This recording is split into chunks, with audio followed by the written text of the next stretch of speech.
Derrière ces phénomènes se cache une histoire vraie bien plus terrifiante.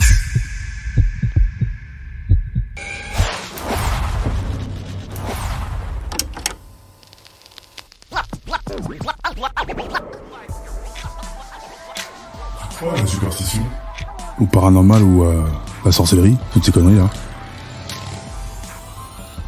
Perso, j'ai pas trop d'avis dessus. Moi, je suis juste agoraphobe et acrophobe.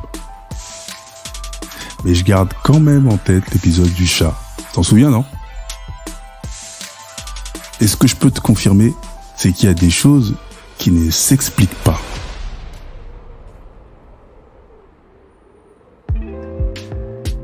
Octobre 2006, Martinique, Sainte-Anne. Ça y est, je reprends du poil de la bestiole depuis 1 mois ou 2.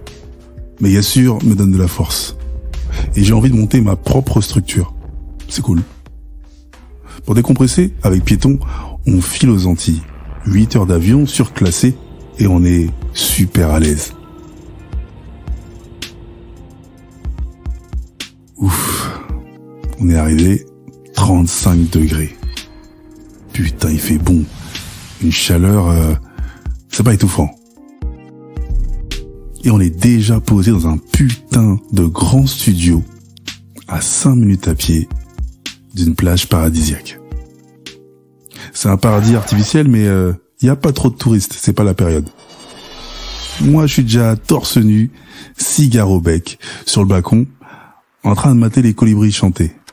Piéton est parti se balader, tranquille, et acheter des garrots. La journée passe comme un coup de vent, et la nuit arrive aussi vite qu'un crachat. L'impression de n'avoir rien fait depuis notre arrivée nous hante un peu, mais apparemment, on nous dit que c'est normal.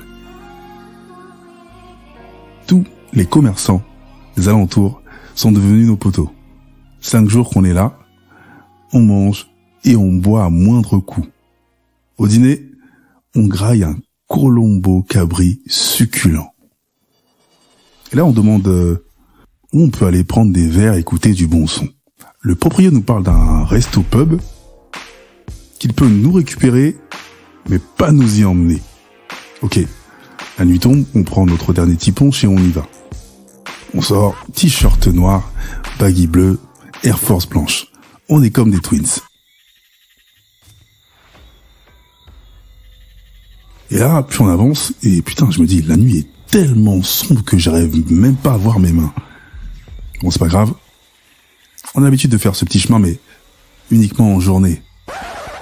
On a une longue route, donc on s'allume cigarette, cigarillo, et on ouaille. On sort du village de touristes, et là on passe par ce petit chemin entouré de verdure et de plein d'arbres. Et on s'éclaire à coups de portable. Et putain, on se rend compte que ce chemin, il semble beaucoup moins long en journée. Et d'un coup, on entend des bruits de pas derrière nous. On s'arrête, les bruits aussi. On repart, puis 5 ou 10 mètres. Là, on s'arrête à nouveau et on se retourne. Les lampadaires sont défectueux et ils ne sont là que tous les 15 mètres à peu près. Avec nos portables, on éclaire à nouveau, en plus des lampadaires. On aperçoit je sais pas ce que c'est tout sombre. Ça a l'air d'être assez grand. C'est tout noir. Et on balance la lumière, en tout cas, nos 2 portables. Sur cette chose, on voit 2 grandes pattes et le début d'un buste. On s'y reprend 2 ou 3 fois, mais rien. Pas de tête, rien de plus. Mais on se regarde et ouais, on se dit que ça a l'air quand même d'un grand, mais un très très grand chien. Peut-être un dog argentin ou un truc comme ça. Et putain de merde, là je pense à tous les films d'horreur, Freddy, Les Griffes de la Nuit, Scream et toute cette merde. Et ça me fait flipper. Piéton, lui, est plus froid. On accélère le pas et on se retourne comme des automates. Là on jette ce qu'on fume et on avance sans un mot.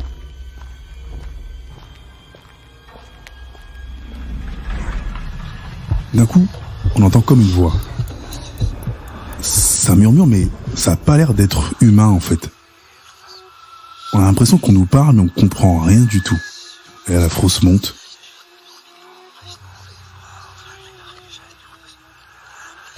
La voix semble de plus en plus humaine.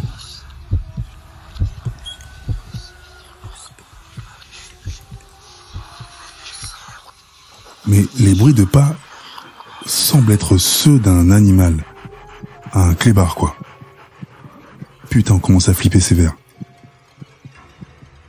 On veut faire demi-tour, mais impossible.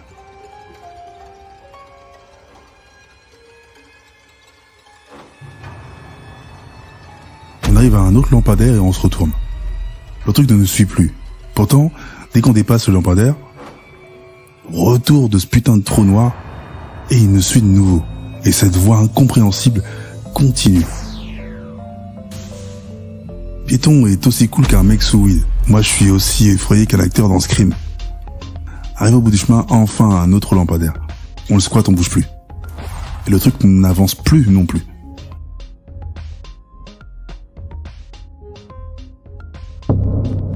On éclaire et on perçoit toujours la même chose. 2 grandes pattes noires, un buste, pas de tête. Silence glacial. Et finalement, la chose fait demi-tour. J'ai failli me chier dessus. Piéton dit qu'il nous a peut-être protégés. Et là, je repense tout à toutes les histoires de sorcellerie que mon poteau Caïs m'a raconté. Et soudainement, on se rend compte aussi qu'on est sorti du petit bois. Piéton se pose, rigole, et il allume une cigarette. Moi, je transpire, et je fais un signe de croix instinctif. Et je me rappelle ce que m'a dit ma mère. Tu sais, mon fils, sur cette terre, nous ne sommes pas seuls.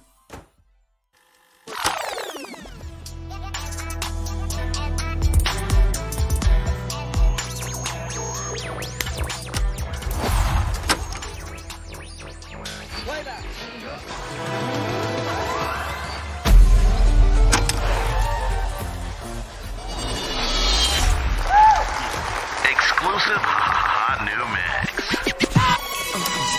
Enfonce-toi dans le sol.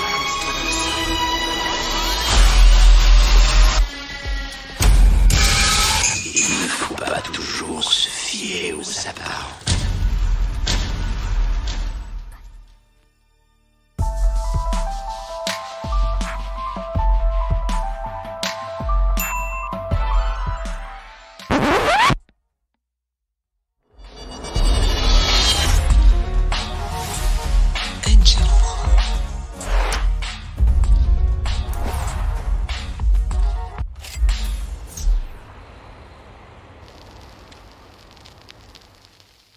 LCDG Prod.